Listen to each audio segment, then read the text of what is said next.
King has many dark characters throughout his entire biography, but there is one incident in the 1986 novel It, where Stephen King takes inspiration from a real-life murderous crime, and we're going to talk about that. The short-lived but impactful character Adrian Mellon is a freelance writer from Portland in Derry on assignment to write about the canal when he met Don Haggerty and chose not to leave. He had been casually working on a novel since his third year of college, and that had been 12 years ago.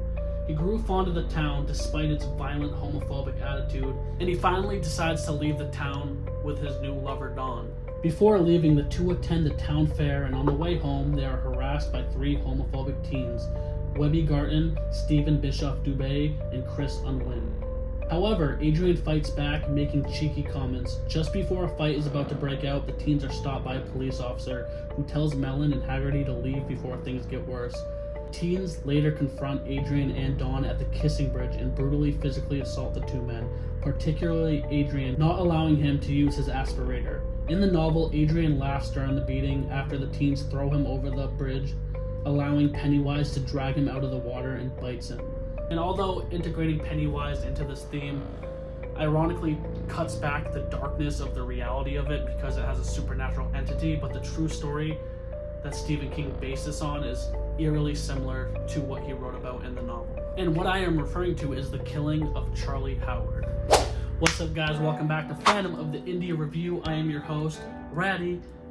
We are on the sewer-dwelling journey of 3,000 subscribers, so if you want to come and hang out, down here, you'll float too, motherfucker! So grab your popcorn and come hang out with your boy.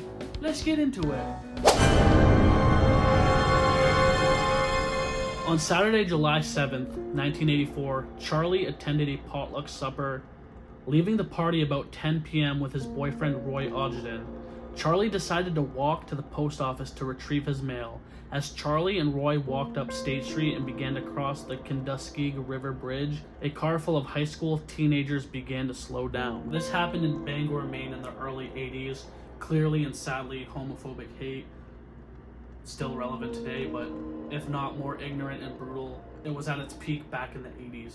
In the car was Sean Mabry, Jim Baines, Daniel Ness, and two girls. They had been at a party and had left to purchase alcohol with a fake ID that one of the girls had in her possession. Seeing Charlie, the boys got out of their car and decided to give chase. The two girls remained in the car.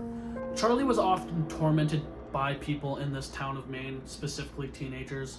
He'd be asked to leave local nightclubs because of his sexuality when they saw him dancing with a man.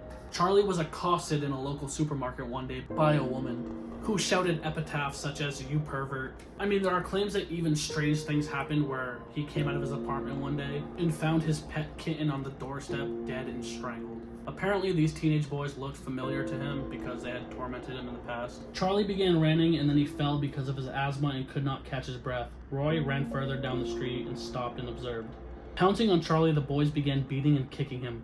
Baines shouted to throw Charlie over the bridge and grabbed him by the legs. Baines and Ness grabbed Charlie and they began lifting him. Pleading for his life, Charlie grabbed the rail and begged them not to throw him in the river as he could not swim. Prying his hands loose, they began to pitch him over the rail, and Mabry giving the final push. The boys then returned to the car, which the girls were trying to start. They saw Roy from afar, and they threatened him not to tell anyone. Roy then ran for help and pulled the first fire alarm he came across on State Street. Soon the sirens could be heard. An immediate search for Charlie began among the concrete retaining walls along the river at 1 a.m., and Charlie's body was found. An autopsy would show he suffered from a severe asthma attack and drowning. Returning to the party, the boys bragged about their encounter, calling the bridge the Chuckahomo Bridge. The next day, one of the boys turned himself in as he learned Charlie had died.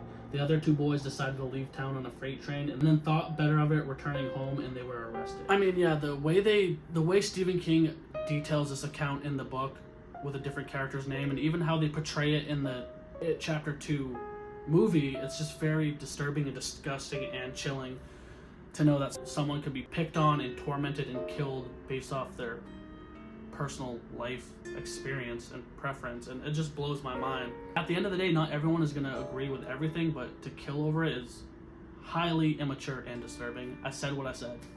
The boys were sent to Hancock County Jail and later released into their parents' custody. They were tried as juveniles and sentenced on October 1st, 1984 to the Maine Youth Center for a period not to exceed their 21st birthdays. According to the Bangor Daily News, Baines was released after serving 2 years and Mabry was released after serving 22 months. Charlie Howard was buried in Orchard Grove Cemetery, Kittery, Maine. His grave, previously unmarked, now has a stone. And it's just a truly upsetting case. I mean, every murder is, every true crime story is, but the fact that Stephen King felt some type of way about this and added it into his story truly shows the ambition and creativity he has of bringing true fear, especially in a supernatural book when you have a killer clown already in it. To bring this real life horror is extremely terrifying. And yeah, I just wanted to shed light on the case because there are two interests of mine in there, which are true crimes and horror movies / books. So the fact that there's this rare case where it's inspired by a true grisly event, I wanted to tell the story of Charlie and know that at the end of the day, he is remembered. But yeah, guys, that's the video. Comment down below and let me know some other true crimes or disturbing parts of movies that you found out about, or any cases you want me to review. I do a lot of true crime shorts.